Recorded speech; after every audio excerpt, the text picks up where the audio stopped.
तो यूरोप आपका जानिए कि दो भागों में बटा हुआ था। एक का नाम था पूर्वी यूरोप और एक का नाम था पश्चिमी यूरोप। याद रखना, जो यूरोप था, यूरोप आपका दो भागों में बटा हुआ था। एक का नाम था पूर्वी यूरोप और एक का नाम था पश्चिमी यूरोप। शनिवार को हम लोग एक ऑब्जेक्टिव पढ़े थे, सोवियत संघ। याद आ रहा है? Yes sir. तो पूर्वी यूरोप पर याद रखिएगा सोवियत संघ का कब्जा था, मतलब सोवियत संघ के द्वारा शासन नियंत्रित किया जाता था। और जानिएगा पश्चिमी यूरोप पर जो अमेरिका के द्वारा जो शासन को नियंत्रित या स्थापित किया गया था। तो आपका जो यूरोप है, आपका यूरोप दो भागों में बटा हुआ था। एक का नाम था पूर्वी यूरोप और एक का नाम था पश्चिमी यूरोप। तो पूर्वी यूरोप पर सोवियत संघ का अधिकार था और पश्चिमी यूरोप पर अमेरिका का जानिए कि जो अधिकार था। अब अगर हम लोग बात करते हैं, अभी हम लोग को पढ़ना है पोलैंड। तो याद रखिएगा ये जो पोलैंड है, पोलैंड अगर किसी यूरोप का हिस्सा था तो किस यूरोप का हिस्सा था? पूर्वी यूरोप का हिस्सा था। याद रखिएगा, हम लोग को मुख्य रूप से पढ़ना है पोलैंड, लेकिन ये दोनों बात इसलिए बताए ताकि तुम समझ जाओ। तो पहला तो हम लोग पढ़े कि यूरोप दो भागों में बटा हुआ था। एक का नाम था पूर्वी यूरोप, एक का नाम था पश्चिमी यूरोप। पूर्वी यूरोप पर सोवियत संघ का अधिकार था, पश्चिमी यूरोप पर अमेरिका का अधिकार था। पोलैंड आपका जानिए कि पूर्वी यूरोप के अंतर्गत जन आता था। अब देखिए, जो पोलैंड था, पोलैंड में एक शासन की पद्धति चलती थी, साम्यवादी शासन। जिस तरह से अपने यहाँ लोकतंत्र, राजतंत्र, गणतंत्र, ये सब हम लोग शासन पढ़े थे, और ब्रिटिश तंत्र, उसी प्रकार से एक शासन आपको पढ़ना है, साम्यवादी शासन। तो पोलैंड में जानिए कि साम्यवादी शासन था। साम्यवादी शासन का मतलब क्या? शासन की वैसी पद्धति जिसमें जानिए कि सरकार के राजनीतिक दल ही सरकार के कार्य में हस्तक्षेप या भाग लेते हैं, उसको हम लोग कहेंगे साम्यवादी शासन। मतलब वहां पर दूसरा कोई राजनीतिक दल है। जैसे अपन बिहार में अभी देखेगा तो कई सारे राजनीतिक दल है, आरजेडी, जेडीयू, बीजेपी, उसके बाद जनसुराज, ये सब क्या है? तो कई प्रकार के राजनीतिक दल है। लेकिन साम्यवादी शासन में एक ही राजनीतिक दल चुनाव लड़ेगा, वही जान गया कि जन सरकार का गठन करेगा। तो पोलैंड में कैसा राजनीतिक दल था? साम्यवादी। या पोलैंड में कैसी शासन व्यवस्था थी? साम्यवादी। कैसी शासन व्यवस्था थी? साम्यवादी। अब सुनिए, ये जो साम्यवादी जो शासन व्यवस्था थी पोलैंड में, अब अगर हम लोग बात करते हैं इसके अलावा, आइए, तो यहां पर जानिए कि किसी दूसरे व्यक्ति को संगठन या जानिए कि किसी भी प्रकार का हड़ताल करने का आजादी नहीं था। एक घटना घटता है, अच्छा इससे पहले और जान जाइए, 20वीं शताब्दी की हम लोग बात करते हैं। 20वीं शताब्दी की अगर हम लोग बात करें, शताब्दी मतलब 100 वर्ष, सदी मतलब 200 वर्ष, दशक मतलब 10 वर्ष। ये तीन को बात याद रखना। शताब्दी मतलब 100 वर्ष, सदी मतलब 100 वर्ष, दशक मतलब 10 वर्ष। तो पोलैंड में जो शासन था 20वीं शताब्दी में, जेरोजलास्की, देखो नाम मिलेगा,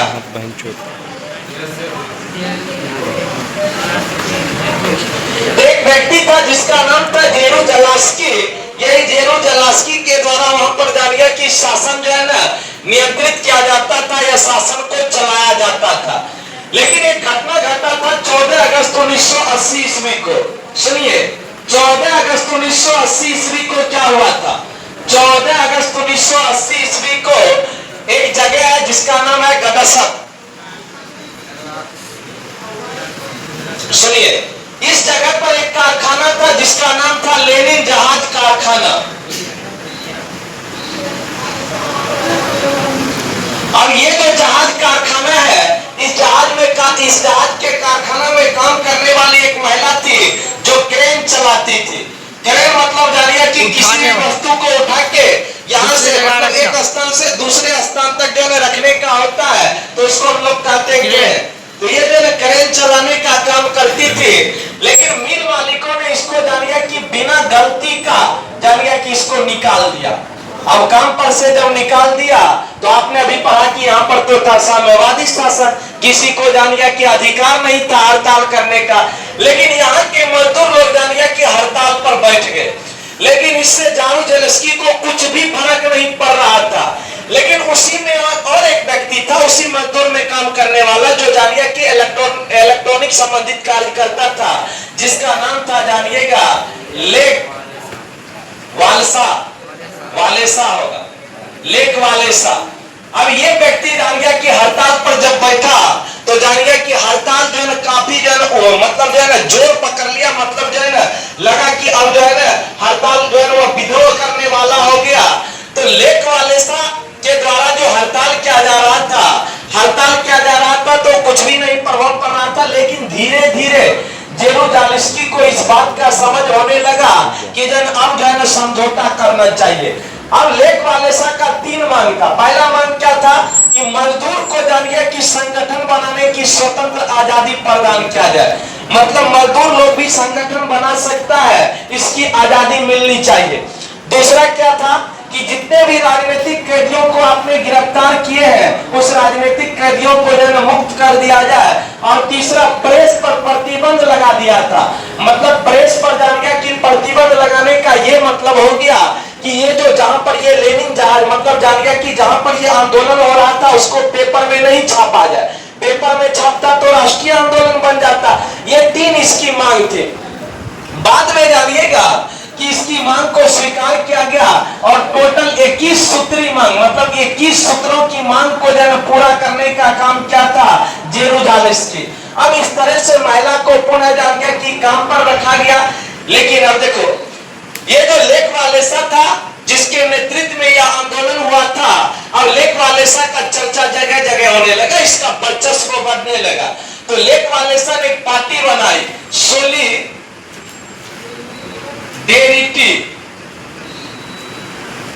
याद रखिएगा, सोलिडेरिटी नाम का एक पार्टी बनाया। और ये पार्टी जान गया कि इस पार्टी का भी वर्चस्व होने लगा। ये लेक वालेसा की पार्टी थी।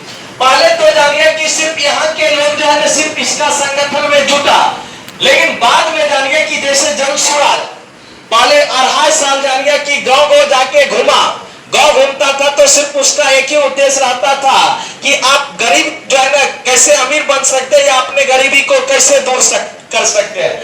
तो लेक वालेसा भी जानिए कि पार्टी बनाया तो लोगों के बीच इसकी जो नीति थी तानाशाही की नीति, इसका जानिए कि प्रचार प्रसार करता था कि ये इस प्रकार से शोषण करता है। तो इसमें जानिए कि टोटल 1 करोड़ लोग जुट गया। जब 1 करोड़ लोग जुट गया तो पहली बार तो यहाँ पर जानिए कि हड़ताल हुआ था 14 अगस्त 1980 ईस्वी को, लेकिन दूसरी बार यहाँ पर हड़ताल हुआ 1988 ईस्वी में। तो अगर क्वेश्चन कभी पूछा जाए कि पोलैंड में पहली हड़ताल कब हुई थी तो 14 अगस्त 1980 ईस्वी को, दूसरी बार कब तो कल 1988। अब इस बार जब हड़ताल हुआ तो पहले खाली यही का मजदूर काम छोड़ा था। अब सोचो पूरा देश का मजदूर अगर काम छोड़ देगा तो उस देश की अर्थव्यवस्था गिरेगा या ऊपर जाएगा? अब उसकी अर्थव्यवस्था गिरने लगा। जगह जगह पर इसका जो है एकदम जान गया कि जो है विरोध होने लगा, मतलब इसकी चर्चा होने लगी। तब जाके जान गया कि 1989 ईस्वी में पुनः जेरूजालिस्की को किससे संधि करना पड़ा, तो किससे? लेक वालेसा से संधि करना पड़ा। और इस संधि के तहत यह बोला गया कि जहां पहले साम्यवादी शासन में एक ही राजनीतिक दल चुनाव लड़ता था, अब कहा यहाँ पर बहुदलीय राजनीतिक दल चुनाव लड़ सकते हैं। और 1990 में जानिए कि चुनाव करवाया गया और उस चुनाव में वहां पे टोटल सीटों की संख्या 100, उन टोटल सीट में 99 सीट अगर किसी को प्राप्त हुआ था तो सिली जो डेरेटी नामक पार्टी थी या लेक वालेसा के जो पार्टी थी उस पार्टी को जान गया कि 100 में से 99 सीट प्राप्त हुआ। और पहली बार जान गया कि 1990 ईस्वी में अगर वहां का अगर कोई राष्ट्रपति बना तो कौन बना? लेक वालेसा बना। तो क्वेश्चन अगर आपसे पूछा जाए कि पोलैंड के प्रथम राष्ट्रपति कौन, तो पोलैंड के प्रथम राष्ट्रपति कौन? लेक वालेसा। चिली के प्रथम राष्ट्रपति कौन? सल्वाडोर आलेंडे की मृत्यु कब या हत्या 11 सितंबर 1973 ईस्वी। सल्वाडोर आलेंडे के शासन काल में वायुसेना के प्रमुख का क्या नाम था? अल्बर्टो विसेल की पुत्री का क्या नाम था? वहां पर जनमत संग्रह कब करवाई गई थी? 1988। मतलब यहाँ पर दूसरा बार हड़ताल तो वहां पर जनमत संग्रह। समझा? तो तुमको इस बात से थोड़ा सा तो समझ आ गया होगा कि किस तरह से पोलैंड में साम्यवादी शासन को समाप्त करके कौन शासन स्थापित किया गया? लोकतांत्रिक शासन। तो क्या ये लोकतंत्र का क्रमिक विकास हुआ या नहीं हुआ? हुआ ना? अब सुनिए, तो आपके बुक में दिया गया था, एक तो जानिए कि चिली, दूसरा पोलैंड। अब हम लोग आगे पढ़ते हैं। अब चिली और पोलैंड में समानता क्या हुआ था? आखिर मान के चलिए कि वहां भी लोकतंत्र स्थापित हुआ, पोलैंड में भी लोकतंत्र स्थापित हुआ, तो समानता क्या था? समानता ये हुआ कि नागरिक अधिकार प्राप्त हो गया। जिस तरह से अपने को मौलिक अधिकार है, उसी प्रकार से इन दोनों देशों में जानिएगा नागरिक अधिकार प्राप्त हो गया। दूसरा, लोगों को जान गया कि अपना जनप्रतिनिधित्व चुनने का अधिकार प्राप्त हो गया। ये जो लेक वालेसा के जो सोलिडारिटी नामक जो पार्टी थी, 99 पर जो जीत प्राप्त किया, इसको जनता ने चुना होगा, तो जनता को चुनने का प्रतिनिधित्व को प्राप्त हो गया। सैनिक शासन समाप्त हो गया, मजदूर अपना संगठन बना सकता था। ये दोनों जान गया कि वहां की जो समानताएं हो गई। अब जब ये समानताएं हो गई, तो अब आपके बुक में दिया गया है लोकतंत्र के विकास के विभिन्न चरण। लोकतंत्र के विकास के विभिन्न चरण में आपको देखिए क्या क्या पढ़ना है। सुनिए, पढ़ाएंगे अभी नेपाल के बारे में जो दे रहा हूं पढ़ाएंगे पहले, लेकिन जैसे जैसे दे रहा उसको समझो। अब सुनिए इसके बारे में।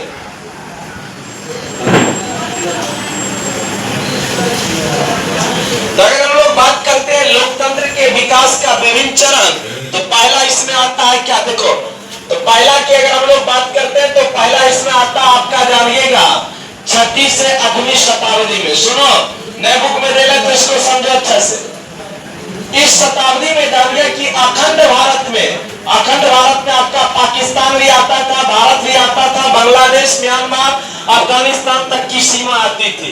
तो अखंड भारत में 6वीं से 8वीं शताब्दी तक भारत में शासन चलता था मगध वंश का, और मगध वंश में जानिए कि राजतंत्रात्मक शासन थी।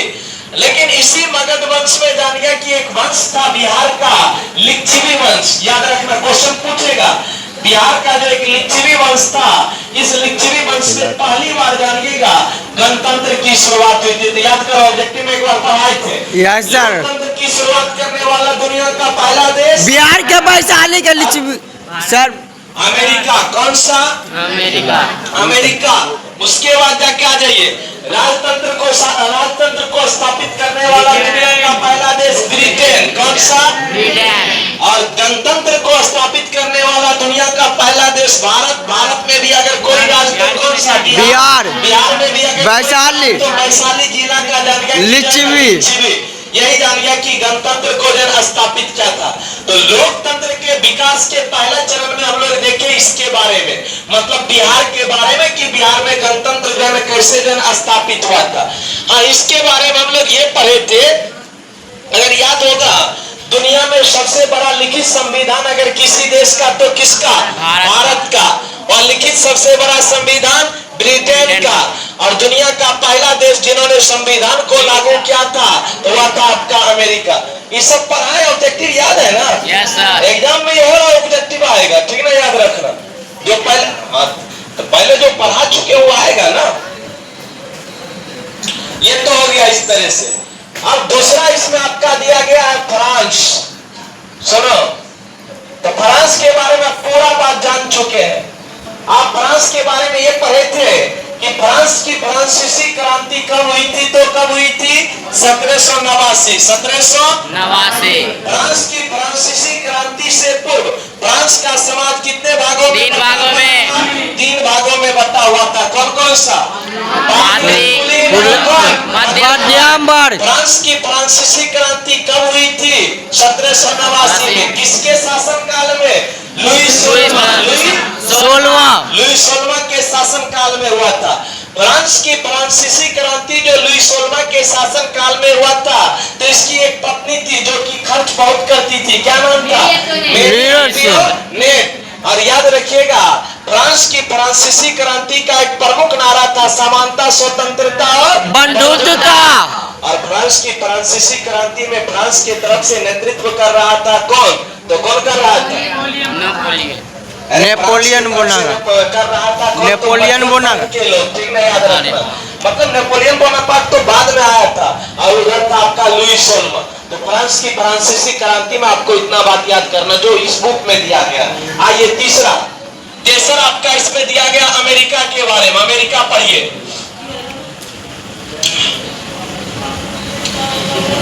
अगर हम लोग अमेरिका की अगर बात करते हैं तो अमेरिका में आपको क्या याद करना है? तो अमेरिका में आपको याद करना है कि अमेरिका अगर किसी के गुलाम थे तो किसके गुलाम थे? ब्रिटेन के। और कौन अमेरिका? उत्तरी अमेरिका ना? उत्तरी अमेरिका। इसके कितने देश थे? 13 देश को उपनिवेश बना लिया था।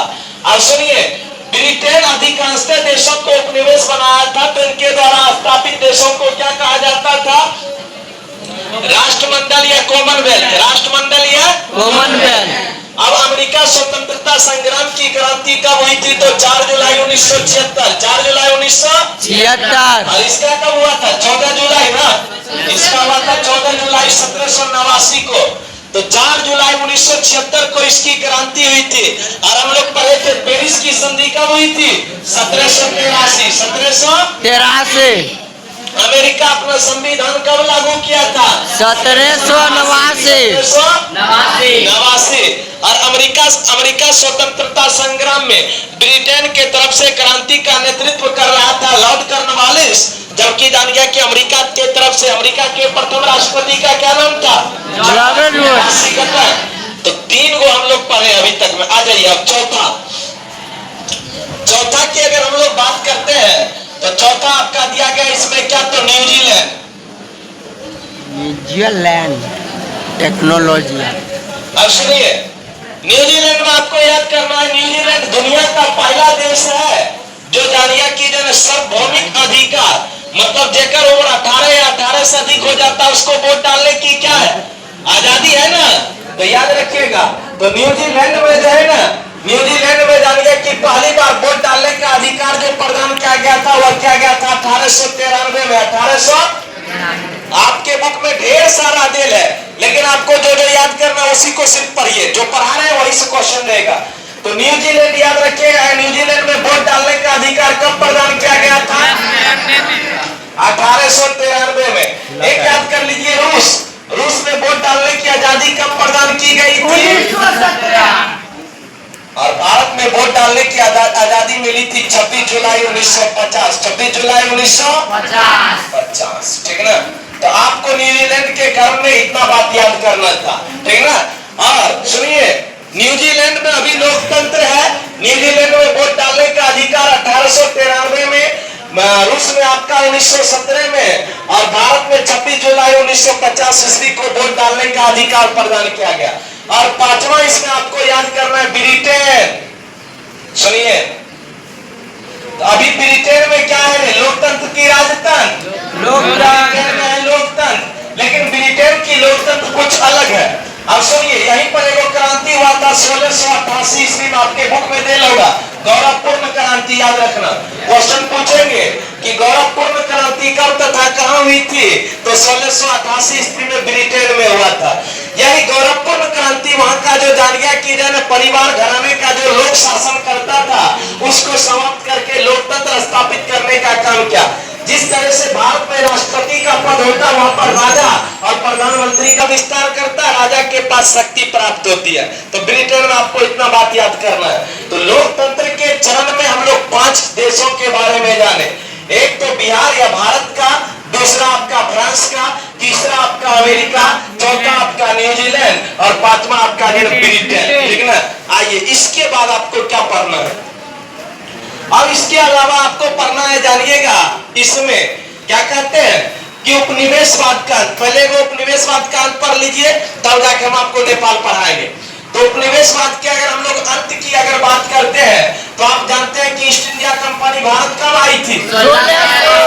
1600 ईस्वी। तो ईस्ट इंडिया कंपनी जब भारत आई थी तो भारत आने का उसका मुख्य उद्देश्य क्या था? व्यापार करना। लेकिन धीरे धीरे उन लोगों ने हम पर शासन करना शुरू कर दिया। तो 1600 से लेकर 1857 तक जान गया कि कंपनी का ही शासन था। जबकि 1857 से लेकर 1947 तक अगर किसी का शासन था तो वह किसका शासन था? तो आपको याद करना है कि जब ब्रिटिश शासन था या ब्रिटिश हुकूमत था। और उपनिवेशवाद से हमें मुक्ति कब मिली थी? तो 15 अगस्त 1947 ईस्वी को जब मुक्ति जो है मिल गया था। तो उपनिवेशवाद में तुमको ये बात जो है याद करना है, ठीक ना। अब आ जाइए, अब एक छोटा सा देश ले ले, दक्षिणी अफ्रीका का घाना देश। ये सब आप याद कर लीजिएगा, आपका पहला चैप्टर हो जाएगा समाप्त। तो जो दक्षिणी अफ्रीका है, दक्षिणी अफ्रीका का एक देश है घाना। और घाना जानिए कि घाना पहले जन गुलाम था। ये किसके गुलाम थे? तो ब्रिटेन के गुलाम थे।